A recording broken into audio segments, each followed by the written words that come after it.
Fala pessoal, tudo bem? Começando aqui mais um podcast Vem Acréscimo, aquele seu podcast favorito dos principais times de São Paulo. Para você que está mais do que acostumado a ouvir minha voz, sou o Luiz Felipe, jornalista e apresentador dessa maravilhosa geringonça. E não vou passar o resumo. Quem vai passar o resumo aqui é a dupla de comentaristas, nossos setoristas, que é a dupla dinâmica Tico e Teco, o Vitor Oliveira e o Vinícius Souza. Então vou chamar aqui o Vini. Vini, tudo bem? Como é que você tá? Fala aí o resumo de Santos e Corinthians. Salve artistas, futeboleiros e damas, tudo bom com vocês? Eu não estou bem, porque o Santos perdeu para Juazeirense e temos um péssimo empate entre Santos e Corinthians. Mas agora, deixando isso de lado, agora vou passar a bola para Victor Oliveira com o resumo de Palmeiras e São Paulo. Fala pessoal, tudo bem? Aqui é o Vitor falando. A lei do ex funcionou para o São Paulo. Benítez fez gol contra o Vasco e o Pablo fez gol contra seu ex-time Atlético Paranaense. E o Palmeiras, por pouco, não saiu com empate. Perdeu no último minuto. Agora é o foco na Libertadores. É contigo, Luiz. Então, sem mais delongas, vou pedir só para que você se inscreva no nosso canal, ative o sininho se gostou desse, comente se gostou desse conteúdo, dê sugestões para nós. Nos sigam nos mais diversos agregadores de podcast, como Spotify, Anchor, Breaker, Google Podcast, Listenous, entre tantos outros que estão na moda. Nos siga por lá também para que você acompanhe nosso podcast semanal de tudo que acontece no melhor do futebol de São Paulo. Siga o nosso Instagram, podcast Vem Acréscimo. Lá a gente posta uma variedade de coisas, desde besteiras a prognóstico de jogos, cobrir os times pelos nossos stories, dentre tantas outras coisas. E também acompanhe nosso site, vemacréscimo.wordpress.com. Lá o editor, lá ele cuida, posta um monte de coisa. Você pode ver nossas últimas postagens, tem tabela a respeito dos últimos jogos. Conteúdo bem legal. E passada toda essa enrolação que você sabe que é importante também trazer para nós, vamos começar falando do clássico. E aí eu chamo nessa primeira metade o Vini, depois o Vitor fala. Melhor começo do jogo, principalmente no primeiro tempo, a gente acelera mais o jogo, a gente teria criado mais situações efetivas de gol, para faltar um pouco mais de intensidade e profundidade. No segundo tempo a gente criou menos, o jogo ficou mais morno também. E o João Paulo fez umas duas boas defesas, a gente chegou também umas 2 ou 3 vezes. Eu achei que o empate do jogo foi justo. Foi um jogo bastante tático também, bastante estudado. E é isso. Então, assim, recuperar os jogadores agora para quinta-feira a gente... E sobre o sistema defensivo, a gente ofereceu umas 2 ou 3 chances para o Corinthians que eram evitáveis. Umas 2 de contra-ataque, teve uma bola também que foi o gol que estava impedido, que o Felipe Jonathan, a gente não conseguiu fazer pressão na bola, a bola ficou descoberta e o Felipe Jonathan na linha saiu e quase deu condição ali para o Gustavo Mosquito. O Juliano é um atleta que está numa construção já de 2 semanas, talvez algo a mais. Conosco, 3 meses de inatividade, mas um atleta de lastro, pronto, de um grande nível. Nós não sabíamos, não tínhamos ideia, isso é uma pergunta que sempre fazemos nos últimos dias de trabalho para todos os setores do clube, quanto esse atleta pode render. O jogo, ele tem várias características e ninguém tem a condição de cravar um número. O jogo pode mostrar outras coisas e o próprio atleta dentro de campo. Mas nós estávamos muito atentos a partir do meio tempo, depois com 60 minutos, 75, e o atleta foi suportando com 80 minutos, o jogo foi permitindo, ele estava se sentindo muito bem, e nós mantivemos ele ali até o máximo, e depois tinha uns 7 minutos mais de acréscimo. Então, para começar, vamos falar aqui do clássico entre Santos e Corinthians, mas antes de falar do clássico, vamos ver como é que os times chegaram a esse momento. Então, vou começar aqui. Você que já escutou o áudio do Fernando Diniz, você já sabe que a gente vai falar primeiro do Santos, que foi o mandante do jogo. Aí depois o Vini vai falar e depois a gente escuta o áudio do Silvinho e aí a gente fala do Corinthians. Vini, como é que foi essa Semana Santista? A Semana Santista Santista começou com uma tranquilidade que só pro time da Vila Belmiro. O Santos venceu a Chapecoense na rodada passada e agora teve tarefas difíceis a se cumprir durante a semana. O time de Fernando Diniz enfrentou a Juazeirense e não o Luverdense, como eu falei na introdução. Juazeirense, o time de Juazeiro na Bahia, e não a Luverdense. A Luverdense é do time de Mato Grosso, é do centro-oeste do país. Eu tava me enganando aqui. Bom, para falar do jogo em si, o Santos, pelo amor de Deus, vai matar todos os torcedores santistas do coração. Galera, a torcida do Santos já não é muita. E pro Santos jogar assim, vai matar mais gente ainda. Desculpa a todo mundo pela piada, pela referência de tudo. A gente já sabe que a gente não tá no momento fácil para se falar disso. Mas segue o bonde. Bom, o Santos perdeu de 2-0 para a Juazeirense por 2-0. Com gols de Tauan e Ian Augusto. Mas mesmo assim não foi o suficiente para eliminar o time da Vila, porque ganhou o primeiro jogo de 4-0. Mas, mesmo assim, o Santos estava usando a equipe reserva, então segue o bonde então, não tem nada para declarar mesmo. Agora, clássico, Santos, Corinthians, um estava em oitavo, o outro estava em 11º. Era um jogo que ia marcar tudo. O Santos com seu time titular, Corinthians, que conta com a estreia de Giuliano como titular. E o que aconteceu no clássico? Nada. O que só teve foi o Corinthians dominando o Santos de novo. Aí você vê o que a gente viu no Campeonato Paulista quando o Corinthians ganhou. A gente viu quase a mesma coisa, só que faltou os gols. Mas João Paulo salvou as bolas todas do Mosquito, do Jô, salvou o chute do Fagner também, a bola do Adson no segundo tempo. Mas em resumo, o Santos jogou mal nos dois jogos. Confesso pra você. O Santos pode até comemorar esse empate aí contra o Corinthians. Mas se não fosse o João Paulo, o resultado seria pior. Agora, pro lado do Corinthians, assim, o Corinthians até fica feliz por ter mostrado um bom volume. Só que também os corintianos ficam na bronca por causa do gol anulado do Jô e mais o pênalti que foi anulado pelo VAR. Onde o Corinthians poderia ter ganhado pelo menos de 2-0 ou 3-0 ou 4 se não fosse o João Paulo, o goleiro santista. Mas em resumo, Giuliano jogou muito bem. Apesar de ter jogado literalmente a partida toda, né? Foi substituído no último minuto de jogo, onde, na minha opinião, foi desnecessário a substituição do Giuliano, faltando 1 minuto para acabar. Mas, em resumo, o Corinthians jogou bem, poderia ter vencido, mas agora o foco é para o próximo jogo. Pelo menos o Corinthians mostrou uma evolução depois da última partida contra o Flamengo. Contigo, Luiz. Então, vamos passar aqui para esses possíveis reforços corintianos. Um já estreou, que foi contra o Clássico, e o outro vai estrear com o Renato Augusto. Vini, o que dá para dizer para o torcedor corintiano sobre essa estreia do Giuliano e sobre a nova estreia, a reestreia, entre aspas, do Renato Augusto no time do Corinthians? O que dá para esperar desses dois, comparando o que já estava antes e já fazendo um parecer até para o Giuliano, que já estreou?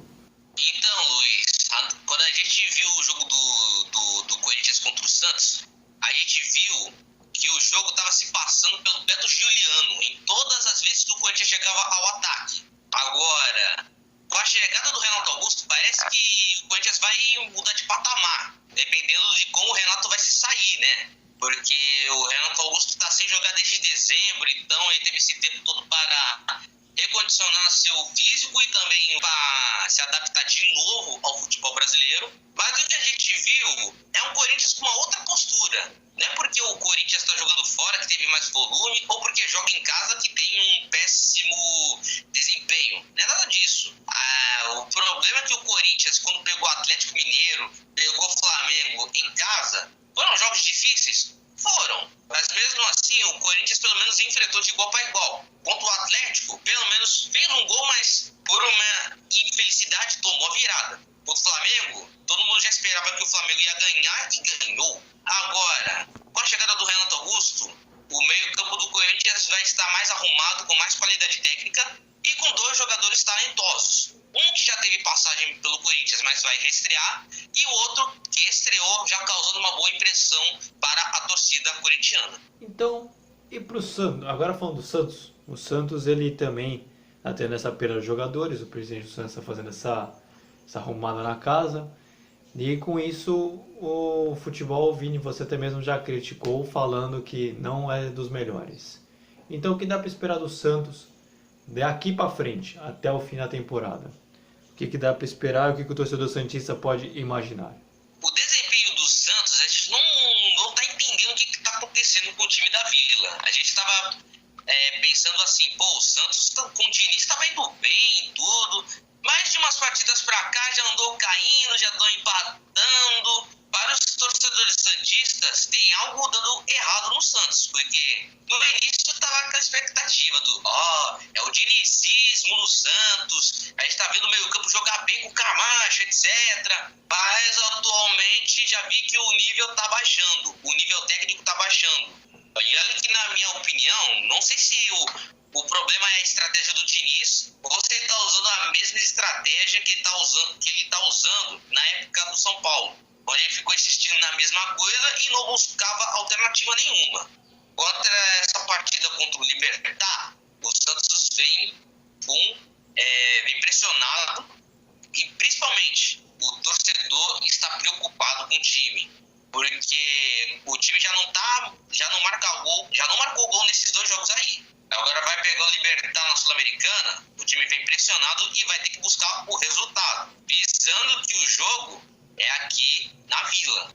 Então, para fechar aqui do Corinthians, a gente fala dos próximos jogos, comentou-se muito que o Silvinho poderia ter chances de cair caso o resultado fosse ruim ou muito ruim contra o Santos, o que não aconteceu, foi um empate.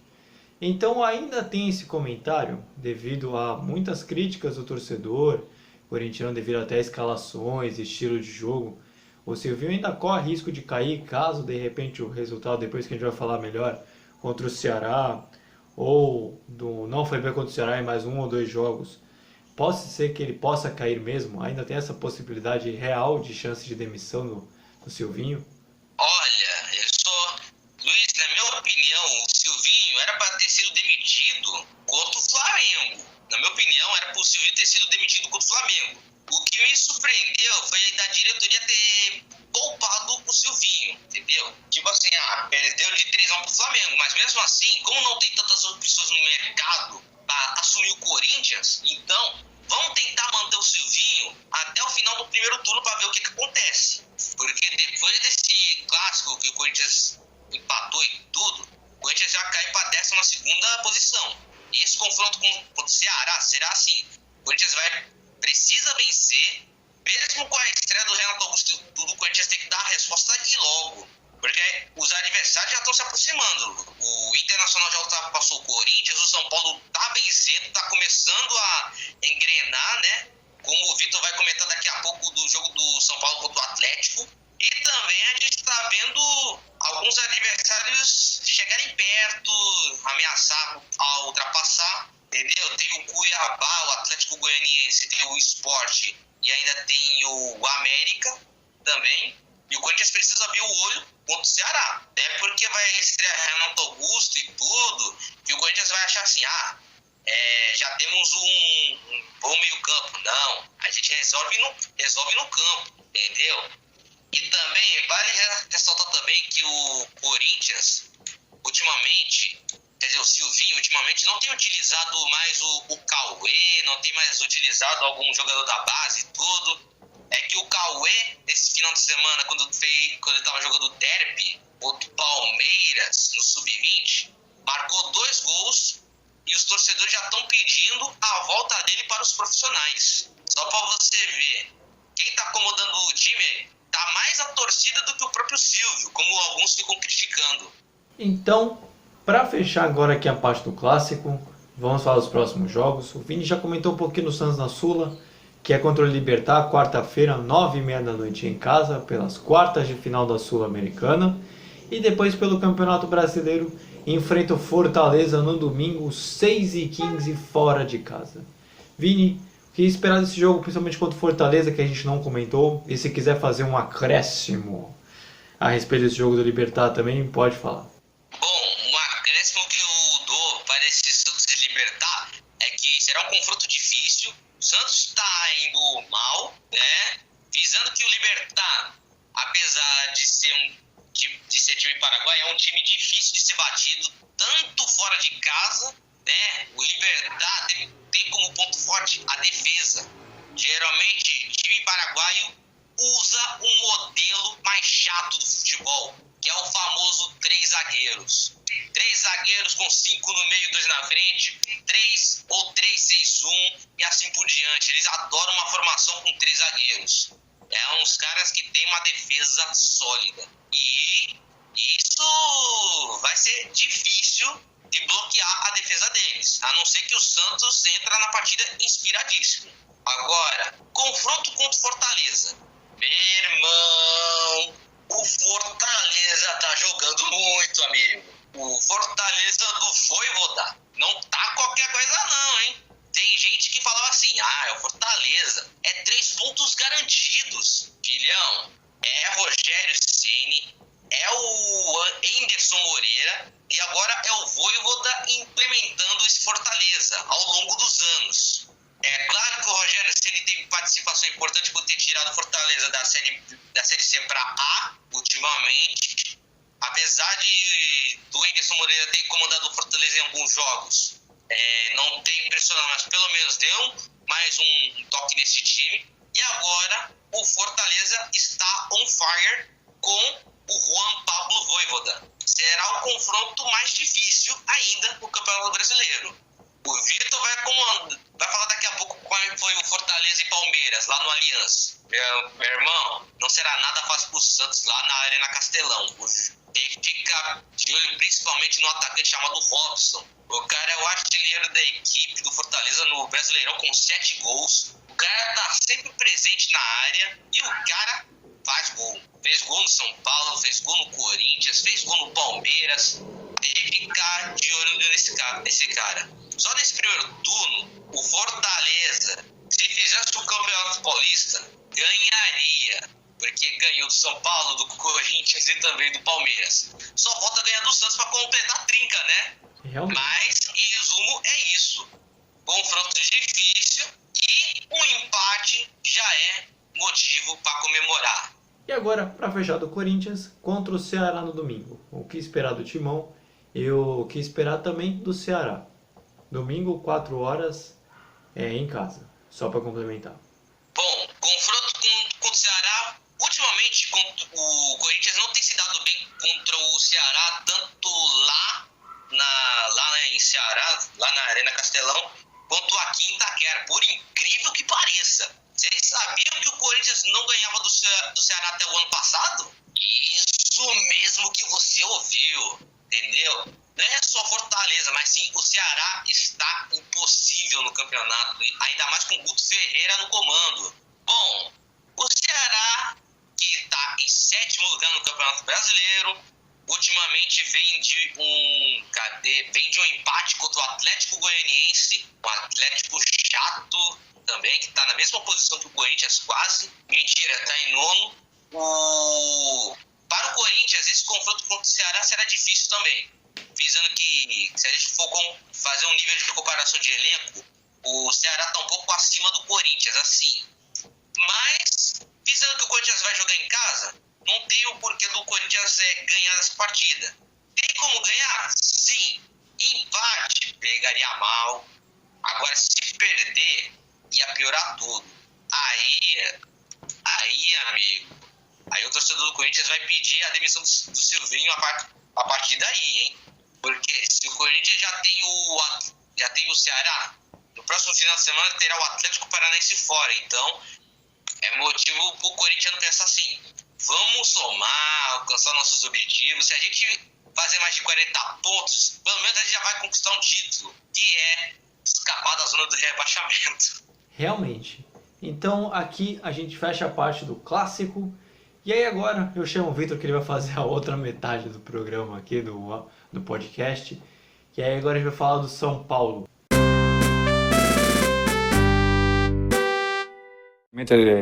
De Palmeiras o Now va a ser utilizado en otros momentos. Es importante para la gente, importante para São Paulo tener distintas, diferentes posibilidades de jogar fútbol, mas nunca perder a vontade de ser protagonista. Então, jogar com 3 zagueiros, jogar com uma linha de 4. Importante que São Paulo, que vê o jogo de São Paulo, sabe perfeitamente que quer ver e que vai ver. Muitas vezes acontece durante 90 minutos, outras vezes não. Hoje foi um jogo muito difícil, quando tuvimos que jogar futebol, jogamos futebol, e quando no segundo tempo as situações começaram a virar diferentes. Começando aqui falando do São Paulo, você já escutou o áudio do Crespo a respeito do último jogo do São Paulo pelo Campeonato Brasileiro. Então, Vitor, o que dá para dizer dessa semana São Paulina? O que a gente pode traçar? Começou com a Copa do Brasil. São Paulo 2, Vasco 1. Foi uma partida em que o São Paulo tinha vantagem de 2-0 feita no primeiro jogo, e o Vasco correndo atrás do resultado. De virada, 3 gols ou empate, para pelo menos levar a prorrogação, se não me engano. Enfim, o Vasco começou melhor e o São Paulo tentando acertar na marcação. Primeiro lance de perigo foi com o chute de Reinaldo, que assustou o goleiro Vanderlei. Porém, aos 22 minutos, Cano fez o gol, só que teve um toque na mão antes e foi anulado pelo Daronco. Depois disso, o jogo ficou mais tranquilo para o São Paulo, porque o Léo Jabá fez uma entrada duríssima no Reinaldo, de sola, e foi expulso. São Paulo aproveitou e abriu o placar com Rigoni em assistência do Orejuela, que vinha muito bem na partida. No segundo tempo, com a superioridade numérica, o São Paulo fez o gol com Benítez, lei do ex, em desvio no zagueiro do Vasco. Ainda levou perigo com Pablo e Reinaldo. O Vasco, depois de tanta insistência, fez o gol, mas com colaboração do Lisieiro. O Vasco, em busca do empate, deixou espaços para o São Paulo. Em uma escapada, no contra-ataque, Vitor Bueno foi calçado por trás por Leandro Castan e ele foi expulso. No final, Pablo perdeu mais um gol incrível, mas não fez falta. São Paulo controlou o jogo e a vantagem que tinha foi assegurada. Resumindo, partida segura, com ameaças no começo, mas depois ficou equilibrado. Com as expulsões, facilitou muito a vida do São Paulo, que teve uma classificação, se eu posso dizer, tranquila. Virando a página, indo para o Brasileirão. Outro 2-1, São Paulo 2, Atlético Paranaense 1. Antes de eu começar meu texto, minhas declarações aqui, é incrível que antes, desde 1999 até 2018, o São Paulo não ganhava na Arena da Baixada. Isso era o quê? Mais de 20 anos, se eu não me engano, se eu tô com as contas em dia. Depois de 2018 para agora, o São Paulo tá mais de 3 anos sem perder do Atlético Paranaense lá. Ou seja, o jogo virou. Falta muito para conquistar 20 anos. Enfim, voltando aqui para o raciocínio, foi uma atuação muito boa do São Paulo. O Atlético com dificuldades na criação. No primeiro tempo, São Paulo começou melhor com oportunidades de Pablo e Rojas, que perdeu um gol incrível. Atlético, porém, com dificuldades e erro dos zagueiros. Em uma jogada, Pablo feintou Pedro Henrique e sofreu o pênalti. Quem diria, o mesmo converteu abrindo o placar. E começa aquela brincadeira, nunca critiquei. Logo depois, com a desvantagem, o Atlético saiu em busca do empate. Saiu com Renato Kaiser. empatando a partida. Só que não demorou muito para ficar atrás do placar novamente. Mais uma vez a lei do ex deu certo para o São Paulo. Gabriel Sara cruzou e Pablo, bem posicionado, marcou o segundo dele na partida em falha do Thiago Heleno. No segundo tempo, o Atlético voltou mais intenso, tentando de tudo, com Richard, Nicão e Terans, mas não surtiu tanto efeito. Enquanto o São Paulo teve oportunidades com Pablo, Igor Gomes, Gabriel Sara, só que também não deram muito certo. Sem pontaria e se defendendo como podia, pois a pressão continuava grande em busca novamente do empate e o placar não se alterou mais, mesmo com 12 minutos de acréscimo. Resumindo, boa exibição do São Paulo, com outro esquema, como foi com o Palmeiras naquele sábado polêmico no 4-4-2 e saindo fora da zona de rebaixamento, aliviando o time. Agora foco na partida contra o Palmeiras, mais uma vez pela Libertadores. Passado todo esse resumo, um assunto que repercutiu muito da parte do São Paulo, que não tem nem exatamente a ver com futebol, foi a parte da expulsão do Benítez, né? Que repercutiu, que o árbitro colocou até na súmula, que tentou chamar a polícia, e aí ele não queria sair, que teve uma discussão, que até um comentarista depois da Rede Globo falou que tinha que cancelar essa expulsão, falando que foi um grande exagero. E aí, o que dá pra dizer, Vitor, dessa expulsão e por que você se consegue explicar o porquê esse lance gerou tanta polêmica? Na minha visão, Luiz, eu achei besteira dar o vermelho. Não achei que foi tão grave assim.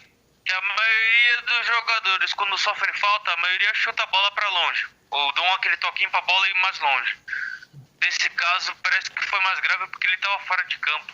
E ele quis assim pra retardar a partida.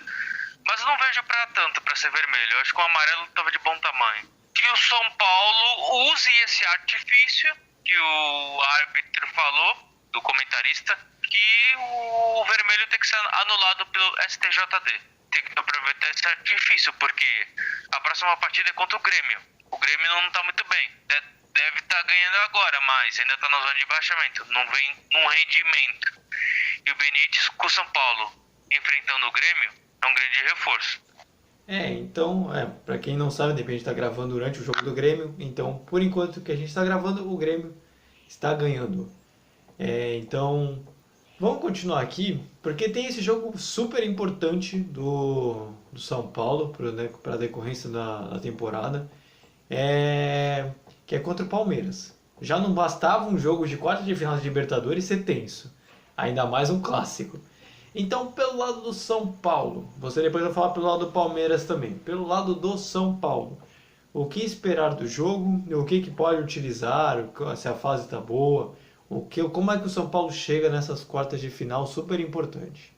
A diferença do São Paulo pro Palmeiras nesses últimos jogos, nesses embates, é a questão tática. O Crespo tem 2 vitórias e 2 empates. E já faz, eu acho que se eu não me engano, 7 ou 9 jogos, ou menos, que o São Paulo não perde pro Palmeiras.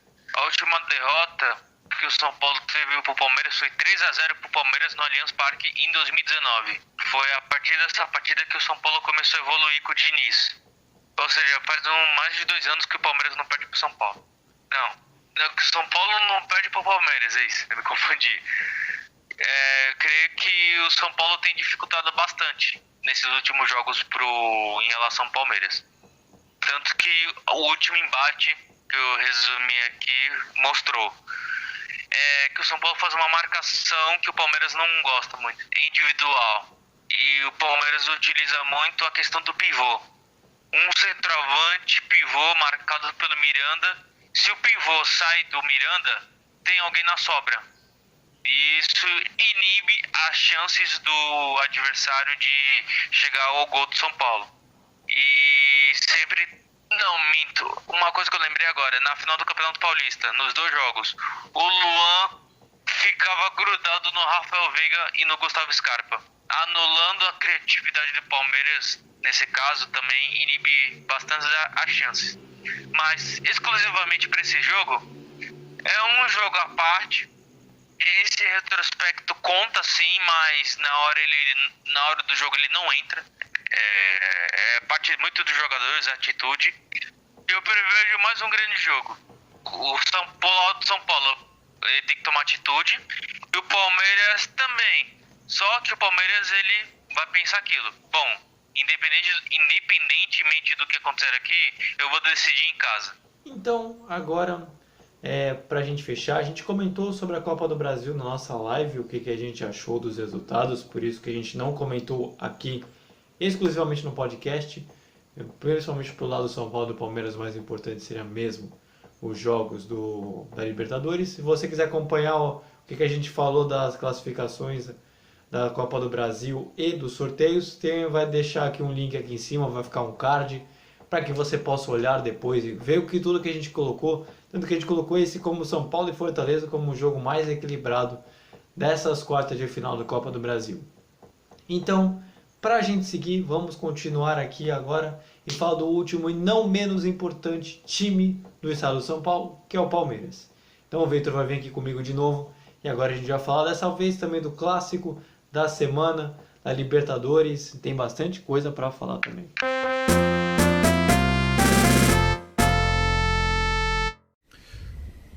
Uma parte da resposta à pergunta é que o nível do adversário é bom. A Fortaleza tem vindo a demonstrar isso este campeonato, mas acho que hoje foi muito eficaz e acabou por fazer golos onde normalmente a nossa equipa normalmente costuma ser forte. Não foi um jogo muito bem conseguido, sobretudo na segunda parte. Primeira parte eu acho que entramos bem, um jogo aberto, entre duas equipas que queriam ganhar o jogo, fizemos 2 golos, metemos uma na trave. O nosso adversário acabou por fazer 2 golos, como disse, golos que nós normalmente não sofremos, e vínhamos com uma série boa defensiva. Isto mostra bem a forma atípica como sofremos os golos, não são golos que normalmente nós sofremos. Começando aqui falando do Palmeiras, vamos começar aqui falando desse início de semana, do Palmeiras, que só teve um jogo, que foi contra o Fortaleza, por causa que o meio de semana foi em decorrência da Copa do Brasil. Então, Victor, o que você pode falar? Se quiser citar da semana, quiser citar alguma coisa por fora, beleza, mas também do jogo Palmeiras e Fortaleza. Antes, durante a semana, a questão do Piqueres, ele foi relacionado para essa partida. E o Palmeiras ele vai com o time completo para Libertadores, assim. E anunciaram a venda do Vinha. Foi as únicas coisas diferentes que aconteceu essa semana, tudo. O Palmeiras teve essa semana para treinar tudo. Aí enfrentou Fortaleza. 3-2 por Fortaleza sobre o Palmeiras, olha só. Foi um dos melhores jogos do Brasileiro até aqui. Sábado à noite, vendo esse jogo, foi espetacular. Primeiro tempo foi ótimo, de duas equipes bem treinadas, que sabem o que fazer com a bola. Fortaleza não se intimidou, mas acabou cometendo gol contra de Titi. Logo em seguida, Marcelo Benevenuto, em chute de cabeça, olha só. Empatou o jogo na cobrança de Lucas Crispim. A insistência foi grande que Robson virou a partida. Como Vinícius mencionou, Palmeiras não se abalou, empatou com Bigode, em cruzamento do Scarpa. Se eu não me engano, é a 16ª assistência dele. Ainda teve uma bola no travessão, em chute do Renan. Ufa! Que jogo! No segundo tempo, foi um jogo à parte. Com Fortaleza indo para cima na batuta de Iago Pikachu.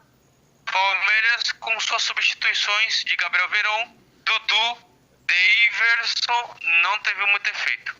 Eu acabei de escutar gol na sala, então algum dos dois times fizeram gol. Voltando aqui, a zaga do Fortaleza bem postada, tanto que o Felipe foi expulso.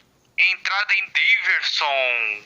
Com superioridade numérica, o time de Abel não aproveitou e não criava muitas oportunidades. Muitas bolas alçadas na área com a entrada de Luiz Adriano. O pivô que eu falei. Nem falei de entrada do Vitor Luiz antes, porque ele era mais um personagem da trama. Entrou e foi expulso. Basicamente foi isso que ele fez na partida. E logo após, aos 44 do segundo tempo, logo em seguida, no último minuto, Iago Pikachu fez uma jogada espetacular no domínio, e tirando Gustavo Gomes, e serviu Igor Torres, fechando o placar no Allianz.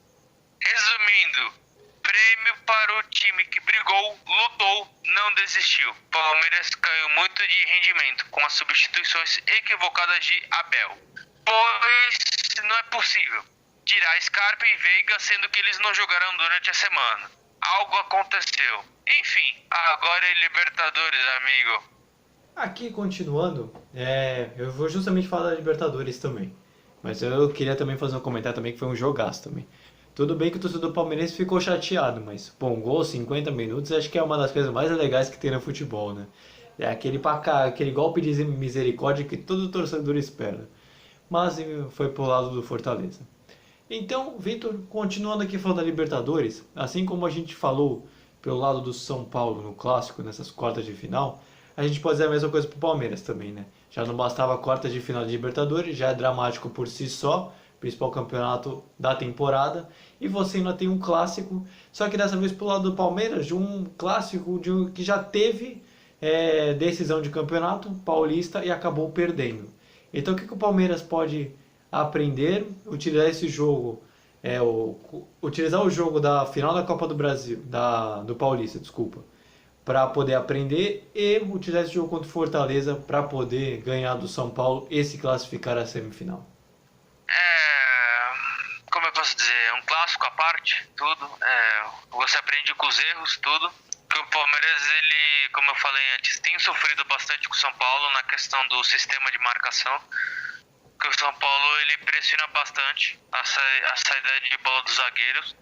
E eles são lentos, os zagueiros palmeirenses, tudo. Eles têm que melhorar a questão da transição. E eu acredito que os laterais têm que dar aquela amplitude, abrir mais o campo para poder dar espaço para o avanço de outros jogadores, como Zé Rafael e Danilo, por exemplo. Mas, como o histórico do Palmeiras contra o São Paulo nessas competições mata-matas não é muito favorável, eles vão em busca de reverter esse histórico. Então, eu acredito que vai ser um equilíbrio enorme e quem errar menos leva. Realmente, para esse tipo de fase, eu acho que quem errar, que nem você falou, quem tiver mais competência aliada à sorte vai acabar passando. Mas o Palmeiras também, apesar de estar se preparando para essa quarta de final, e que é um jogo realmente importante, tem a perda da liderança, né? Acabou perdendo a liderança do campeonato para o Atlético Mineiro por causa dessa derrota justamente contra o Fortaleza. Então, o que dá para esperar do Palmeiras aqui para frente com essa perda de liderança? Será que de repente a fase que está ruim mesmo? Será que o Atlético agora vai decolar? Já tem o Flamengo vindo? E o que dá para esperar do Palmeiras nesse Campeonato Brasileiro? Assim, essa última partida não quis dizer que está tudo perdido. Porque foi um grande jogo. O Fortaleza ganhou por méritos. Foi no último minuto da partida. Então eu acredito que não é nenhuma terra arrasada. O Atlético Mineiro está jogando muito. Não tem o que falar assim. E o Flamengo tá chegando. O Palmeiras tem que ficar de olho também. O Palmeiras é um grande time, um grande elenco. Eles têm como olhar as duas competições do Brasileirão e a Libertadores. E eu não sei como é que vai ser, mas vai chegar uma hora que eles vão priorizar alguma. Então, agora pra gente fechar, vamos falar dos próximos jogos do Palmeiras, que é contra o São Paulo, que a gente já falou, né? São Paulo, fora de casa, 9h30, terça-feira. E contra justamente o líder do campeonato, o jogo primeiro contra segundo, contra o Atlético Mineiro fora de casa, 7 horas no sábado. Vitor, esse é o jogo que até agora eu acho que é a partida do campeonato, né, na verdade. Então o que dá para esperar do Palmeiras para esse confronto que realmente vale a liderança? Olha, Luiz, eu vejo nesse quesito a questão da logística. O Palmeiras vai enfrentar uma partida difícil contra o São Paulo agora. Depois vai enfrentar o Atlético Mineiro e depois pega o São Paulo de novo. Será que vai ter time misto contra o Galo? Uma derrota no sábado pode ampliar a diferença na questão de pontos em relação ao Atlético Mineiro na liderança. Entendeu? Então, isso daí eu posso dizer que é o pulo do gato. Ou você foca na Libertadores, assim, nesse caso, ou no Brasileirão. Porque, ou o Palmeiras, como eu falei, tem elenco pra jogar essas 3 partidas em alto nível. Mas também os jogadores não são robôs, né? Precisam de descansinho. Então, mas eu acredito que são partidas, essas duas, bem difíceis. Como posso dizer, requerer mais fisicamente dos jogadores. E aquilo, indo bem nessas partidas, vai mostrar como é que vai ser o restante de temporada pro Palmeiras. Se vai ser eliminado ou não, se vai brigar para título até o final ou não. Então, para fechar aqui esse podcast, agradeço a você que nos ouviu. Isso vale muito para nós. Deixa seu like se estiver escutando pelo YouTube, se inscreva no nosso canal, ative o sininho. Isso vale muito para nós, para que você acompanhe e você escute cada vez mais o nosso conteúdo aqui no YouTube também. Para você que nos escuta nos nossos agregadores de podcast, nesses vários, como Spotify, Anchor, Breaker, Google Podcast, siga a gente, vai ter podcast semanal toda terça-feira a respeito dos principais times de São Paulo e o resumo deles para a temporada, para tudo que você possa imaginar. Acesse o nosso site, vemacrescimo.wordpress.com. Tem uma tabela, você pode ver as nossas últimas postagens, nossas últimas atualizações. É super legal, lá você vai ter bastante conteúdo, você vai gostar também. E por fim, não menos importante, acesse nosso Instagram, podcast Vem Acréscimo. É super legal, a gente posta várias coisas como prognósticos, acompanha o time pelos stories, posta umas besteiras de vez em quando, os conteúdos sérios também. Você vai gostar, e por aqui a gente fecha. E Vini, Vitor, agradeço por vocês terem participado comigo em mais esse programa, foi muito legal. E a você também que nos ouviu, também que já manda os agradecimentos. E agora estou ansioso pela reflexão semanal. Vini, qual é a frase para essa semana? A frase é a seguinte: eu nasci para ser o primeiro. Quem gosta de segundo é relógio. Boa semana! Muito boa, essa é legal. Frase reflexiva da semana, né? Então, Vitor, se despede do pessoal, o momento é seu. Se tiver frase também solta, é com você. Assim, Luiz, eu esqueci de comentar do clássico na Libertadores, que o São Paulo vai entrar com sangue nos olhos. Porque diante do que aconteceu no outro sábado, Palmeiras e São Paulo 0-0, teve aquela polêmica com o VAR. Realmente? Não, tá bom. Sem problema. Pode acrescentar aqui a qualquer momento. Pode colocar um acréscimo no comentário. Então... É isso. Se quiser se despedir aí, mandar um salve aí, mandar um abraço. Salve! Valeu, galera. Boa semana. Então, Vini, o momento é com você, o espaço é seu. Pode se despedir do pessoal também. Não falo nem de frase porque tu já falou mesmo. Tem frase não, agora é o nosso momento de encerrar mesmo, Luiz. Então, valeu, galera. Se inscrevam no canal e é aquilo. Fazer aquela famosa despedida. Tchau, Brasil! Que vem aqui!